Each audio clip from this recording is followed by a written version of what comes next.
Okay. So I went to check the coop today Mm-hmm. For eggs, because the chickens lay a little later than the ducks. Like, the ducks, you get what you're getting right in the morning, right? And some of our chickens lay at different times of the day. Mm-hmm. And so I was going to go check for that, but I had to get you back in the house because 2 of the birds got out.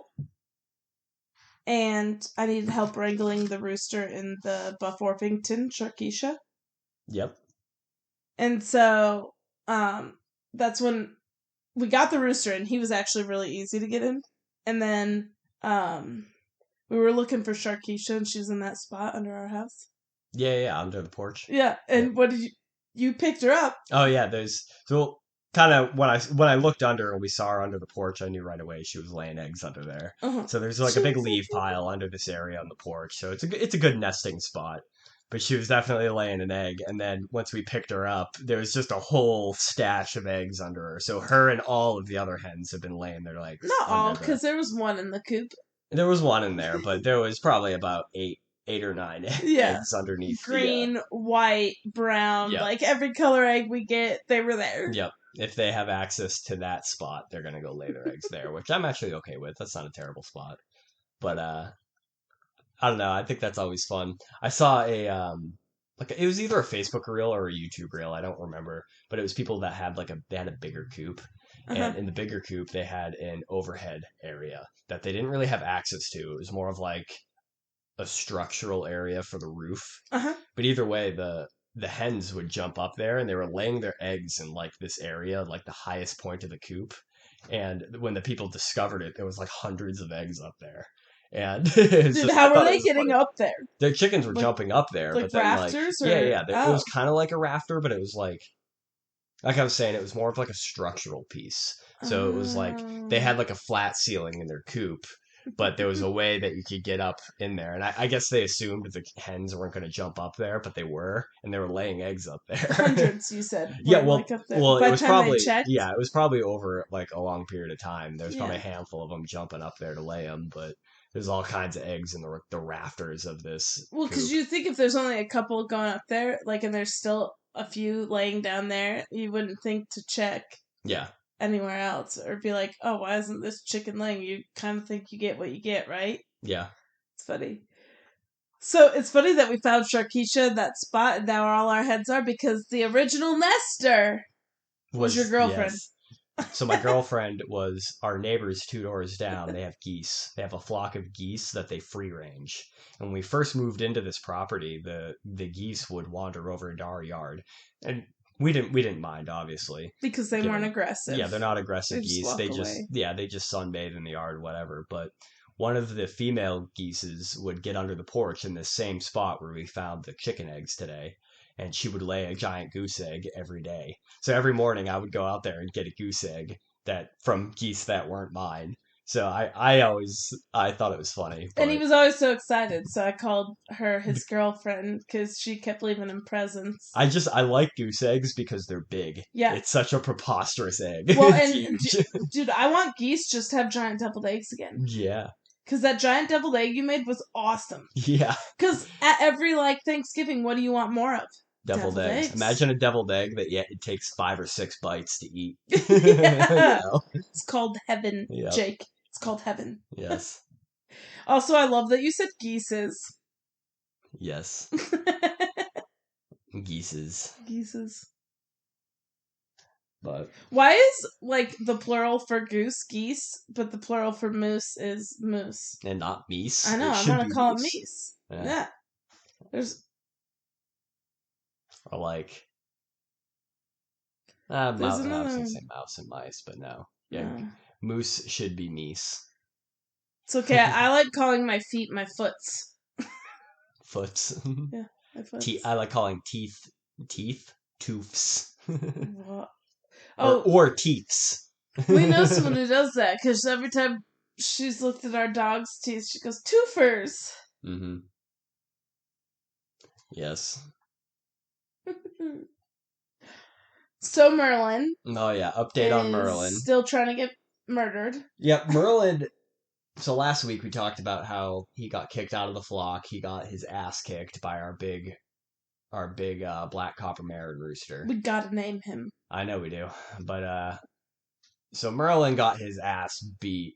Merlin was famously the most aggressive and the meanest rooster, but after this incident a couple weeks ago, his demeanor has completely changed, which I thought was kind of interesting and notable, and it's been kind of interesting to watch.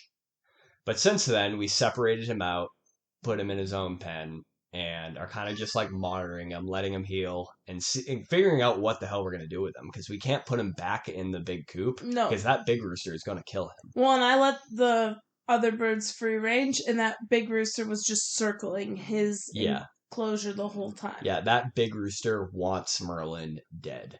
Now, what's crazy is we have another smaller rooster, too, who the big rooster doesn't want dead, and is actually buddies with, which...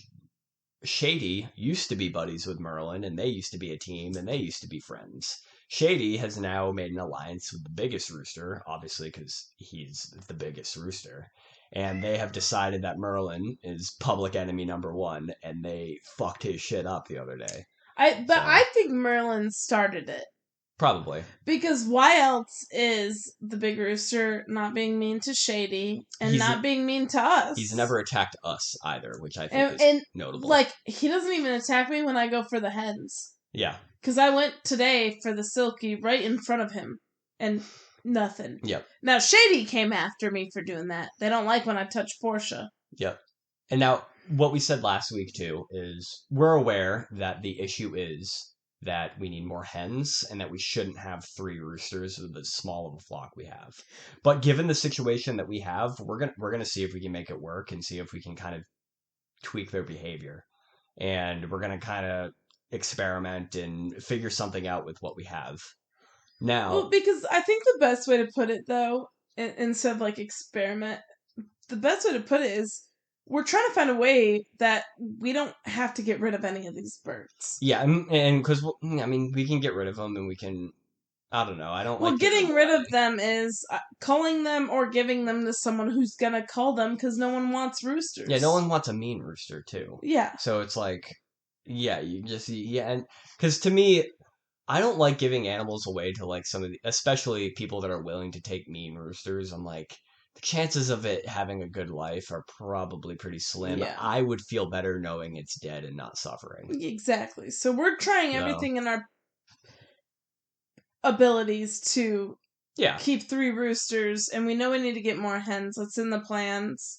Yes, and I'll be honest, I have a soft spot for Merlin because he was one of the original like 6 roosters. Him and Shady, and him and Shady have gotten along for so long. Yes, and where he's a bantam rooster too, like his aggression is just easy to deal with. Yeah, you just boot him off. This is all stuff we covered in the last episode, but I'm kind of just summing it up just so we can kind of give updates on it.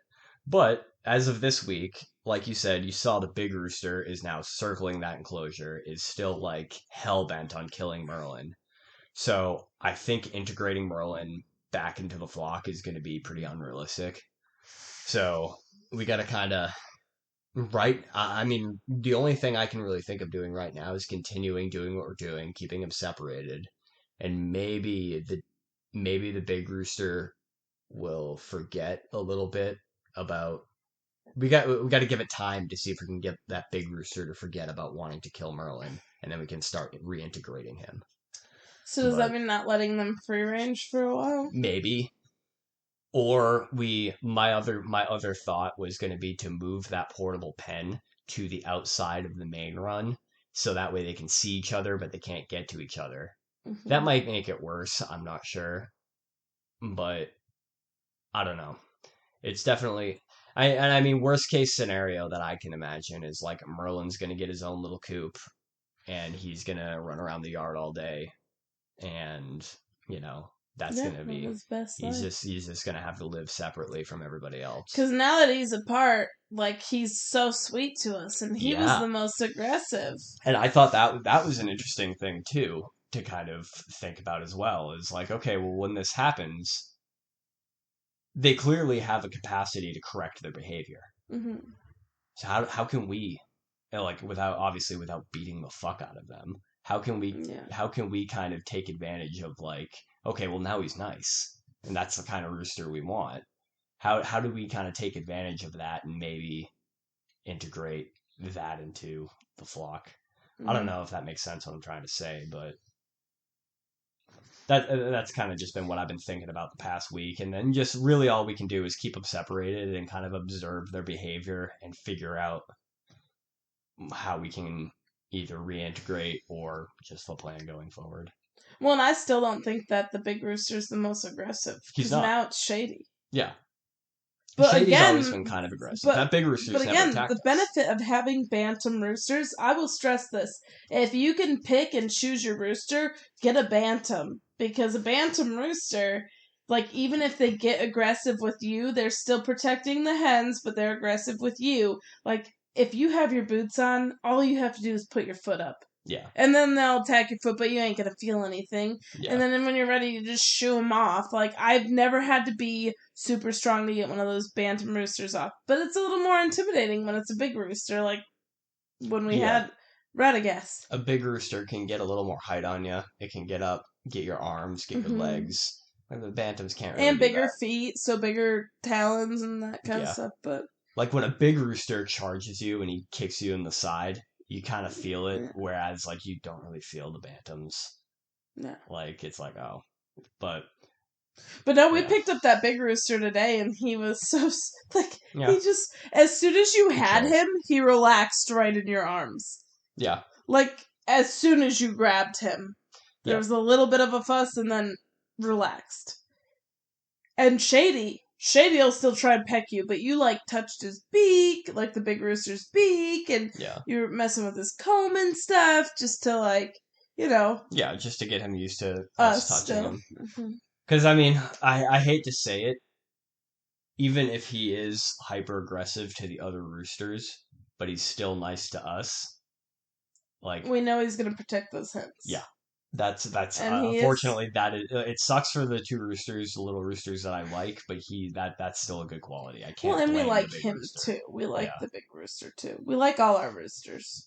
Yeah. So, yeah, basically just update on that. Moving forward, we have two plans. Either we're gonna keep Merlin by himself and kind of give him his own little house, let him free range around the yard, and then we'll just kind of go day by day with that, or we're going to try to reintegrate him. I'm really going to try to reintegrate him, but given how this past week has gone, I'm thinking that's more unrealistic. I'm thinking it's unrealistic until we have more hens that are full grown. Yeah. Because I could see, like, if, because we're getting more this spring, summer. Yeah. And I could see by the time those are full grown, retrying the reintegration. Yeah. But honestly, if it's just one rooster that's the problem, it has been easy enough to bring him inside every night because the weather's still pretty cold. And, like, chickens, have we gone over how chickens, like, keep warm in their coop, like, huddled together? Oh, yeah, they just, we keep them in a smaller coop, and they kind of huddle together at night, share body heat, and that's how we get them through the cold temperatures of a New England winter without like a heater or anything like that. Yeah, and we use like cardboard for extra insulation during those months and stuff. So that's the other issue we've run into with Merlin is, we have this little dog kennel that we have been like, it's good for the day, but then we bring him in at night, we make sure it's dry, and then we let him sleep in the cellar, like, so he stays somewhat warm. Yeah. But eventually what we would like to do is not have to bring him in every night. Yeah. And like, I think like summertime you don't have to worry. And I know you're planning on making that one open little thing. Yeah, we have like an extra little coop. That doesn't have a door yet that we could just put a door on and let it be Merlin's. But that is also only a solution for the summer, fall. And then as soon as winter hits again, like, that's too big for him to keep himself warm. Yeah, you don't want to leave him alone in there in the winter. Yeah. So it'd still be bringing him in. So we are trying to find the solutions. Yeah, that's a good point. I didn't even consider the winter. Yeah. The winter aspect of him living alone. So, yeah, we'll just have to keep monitoring, keep kind of observing how they behave and see what we'll do from there. But yeah. And then Other than that, ducks have been good. Birds are pretty normal. My onions have sprouted. That's exciting. Yep. They actually look really good. Yep. Yeah. Did you just get the dirt from the yard? No, I had a Because I was like, that soil looks so rich. yeah, I had a bucket of like really nice soil that I think my dad gave me, and I've just been using that as like starter soil. Gotta love Mac. Yeah, I got tomatoes started and onions started right now. I am gonna start more tomatoes in the next few days here. And I'm gonna do the toilet paper roll thing that I was talking about. Yeah. The thing that I saw on That's what we've been saving them for, yeah. Yeah, we'll see how that works. I think starting the tomatoes in a bigger container like I have now is going to be better. Because last year when I transplanted them, I feel like I transplanted them a little too early, and they struggled a little bit once I put them outside. Now, I have a question. Are you growing cherry tomatoes too, or just big tomatoes? Those in there are cherry tomatoes. Oh, those are the cherry tomatoes. And what's exciting about that is those are seeds that I saved from last year. Those didn't come from the pack. And the ones that are sprouted? Yes. So I saved them. I was able to save them from season to season, harvest them, save them, and store them successfully. That's which awesome. is good. We'll see how the other seeds that I've saved worked, but that's a big thing I want to do. Is I don't want to buy seeds every year. I want to be able to have my own seed bank and just year to year, just be able to have my own seeds. Now you've explained why we have to grow so many tomatoes. Yes, we have to grow a lot of tomatoes because one of our dogs eats tomatoes. She loves them. She'll eat them right off the plant. Yeah. And you showed her it, so she remembers. Yes, she never used to do that, and then I showed it to her once. I was stoned one night. It was probably midnight in the summer. I went out there with a headlamp in the darkness, and I sat in the dirt like a stupid hippie and was eating tomatoes off a tomato plant. With Rosie. And the dog was out there with me, and she saw me eating these things, and then I obviously fed her one, and then she figured out she could eat tomatoes. She was going there after, like, the season was over. There were no plants, but she would check every time. She would be like, where are my tomatoes at? She'd go down looking for tomatoes. And she'd eat green tomatoes by the end of the season, but... Yep. She never got sick or anything from them, so no, I've never done the research on if dogs... I'll probably grow a few plants specifically for her. And we'll put them up by, like, the dog area. Yeah, we should probably research and make sure tomatoes aren't bad, because I also just learned garlic's not good for dogs. Yeah, we should probably do that. It's I don't think they're bad. But... It also said, like, make sure you make sure your dogs don't get into your garlic. But I think it's, like, garlic plants and stuff. Yeah. They say it's equivalent to chocolate. Oh, wow. Yeah. Yeah, hopefully they don't do that. Luckily, the garlic is in the ground, and we don't have diggers. Yeah. But... They're not diggers. Well, and we're making the makeshift, like, woodpile wall. Yes. Which will deter Rosie. I mean, like, she won't go past... I have literally watched this small gap from our living room to the kitchen. If there's, like thin something blocking her way... She, like, weeps if she has to cross over it. Yes. So she is very deterred. And then we had a small creek when we went camping, and I mean, like, very small creek, like, easy to step over. And she, like, saw it and turned completely around and was ready to go back to the car, and that's when you biffed it and hurt your knee. Yes. Yep. She does water. She does not like obstacles in her way, so hopefully we should be able to keep her out of the garden pretty easy. Mm-hmm. The other dog we don't need to worry about. He doesn't well, you tell him no once and he was never doing it again. Like, you tell Rosie no and he's more sensitive to it than Rosie is. Like, whenever she gets in trouble, he, like, cries about it. Yeah. Oh, well, hello, Bub. Thanks for joining in, Bub. We started the podcast a while ago, and the listeners were waiting for you to chime in, and now you're just gonna choke down food. Good. Yes. Good.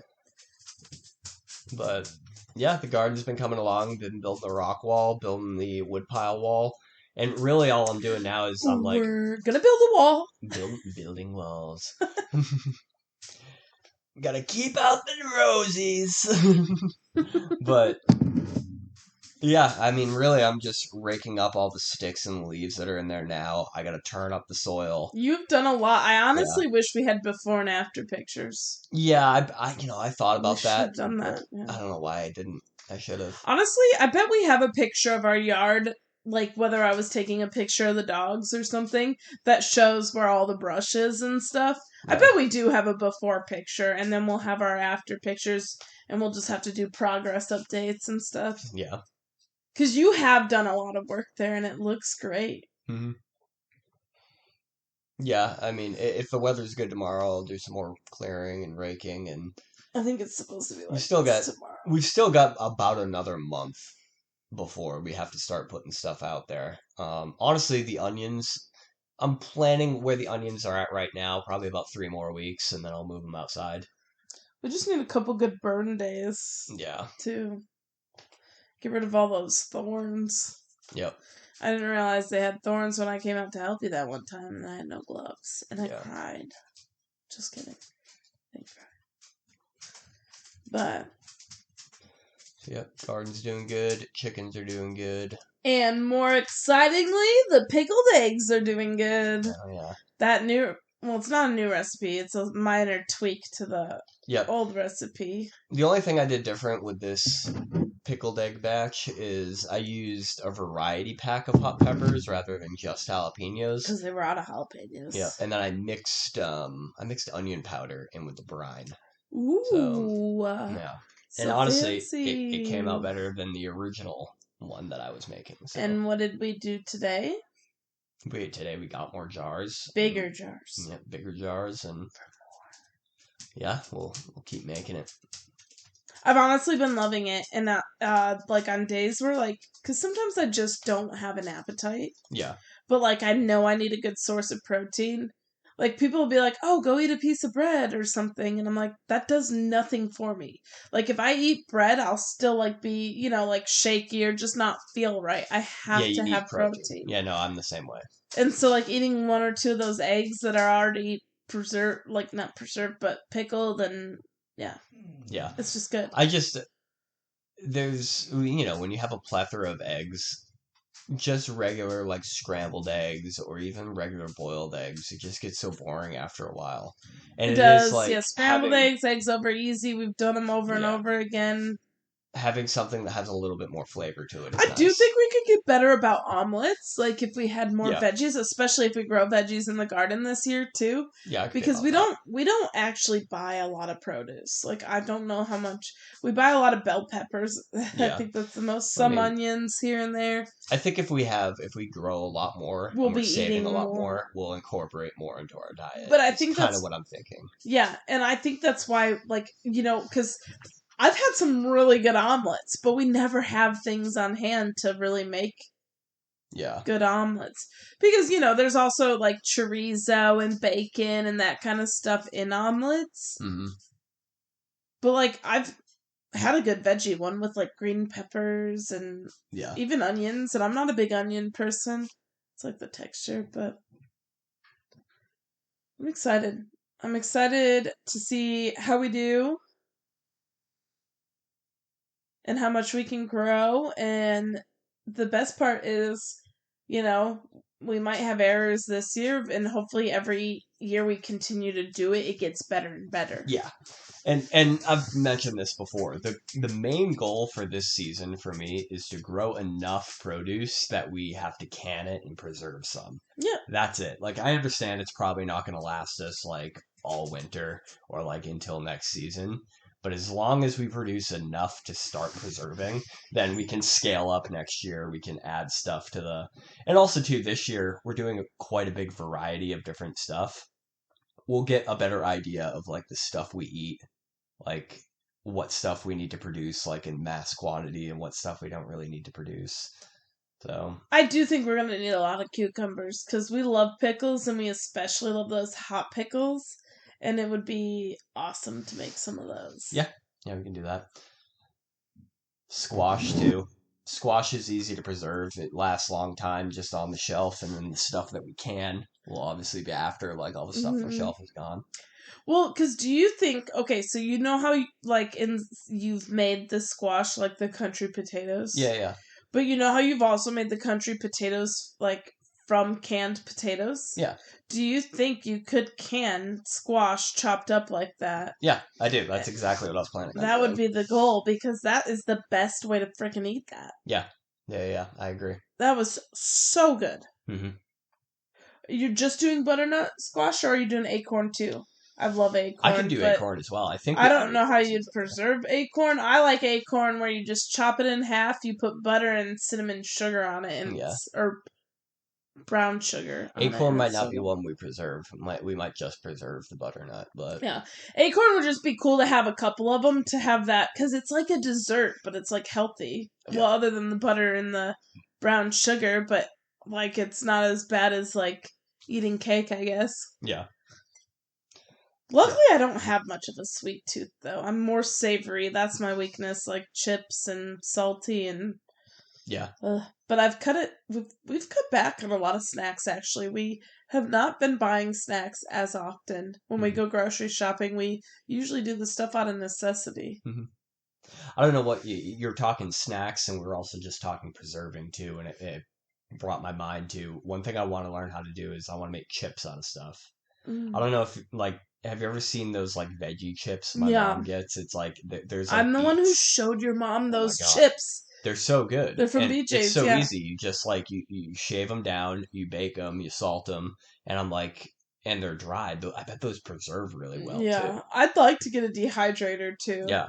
Because my dad made great beef jerky from a dehydrator, and it was awesome. Yeah, dehydrator, like, you dehydrate a whole bunch of, like...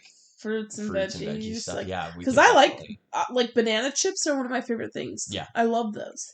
We could definitely make a whole bunch of snacky stuff too out of just the vegetables. I mean, obviously we're not going to grow bananas here, but yeah, but I do like the banana chips, or like I like dried fruit in general. Yeah, well, let's talk about fruit then, because as far fruits as fruit, are harder because a lot are trees or bushes. But I'm talking about. So for fruits we have now, we have blackberries, grapes, and raspberries. The raspberries I'm trying to like ramp up. The strawberries bushes. Too we have.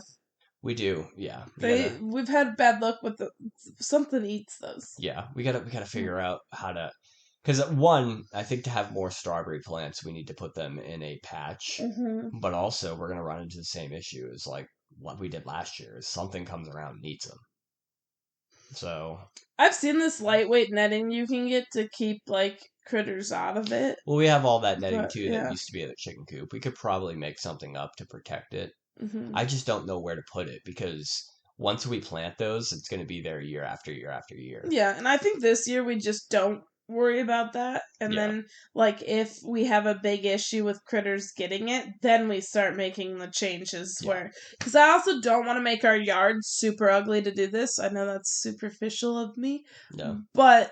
like, if we can avoid, like, gaudy and... Because that's extra work for you, too, if you have to work around a net and stuff as well. Yeah. So it would be nice to just see this year if, like, that's it. Or maybe because our strawberry plant hung in a tree because it was in a basket, maybe it was just birds getting it because it was in the tree, you know? You know. I don't know. But, so, yeah, we're talking strawberries. We could... I'm trying to think. We could probably... incorporate a fruit tree somewhere on the property, whether it's I'd probably do our front yard, honestly. Like, yeah, I think you'd get less critters there because the traffic goes by there. Yeah, and honestly, like an apple tree or like an apple tree seems ridiculous with the place across the street. Yes, yeah, it does. There's an orchard across the street from where we live, and they have every kind of apple and. Yeah. So I think I'd want to do something they don't do a lot of. Like a plum tree or something. Yeah. Plums I like pears. Pears are one of my favorites. Too. Yeah. So maybe a pear tree. Yeah. Partridge in a pear tree. But no, I wouldn't mind a couple of trees out in the front yard. That would just be like, do our research, see which fruit trees grow best. I mean, across the street, they do... Are peaches on trees or bushes? Trees? Yeah. Because they do peaches across the street too, but I think they run out of peaches real quick. Like, because I don't think they have as many. Obviously, they're known as being an orchard, and the fall is their busiest time, so obviously their priority is the apples Yeah. and the cider they make. Yeah. Now, and then they have blueberries, raspberries. The blackberry bushes we have out there, I think they're pretty wild. Blackberries are interesting because around here, some people see them as like invasive, and they are kind of an invasive like plant.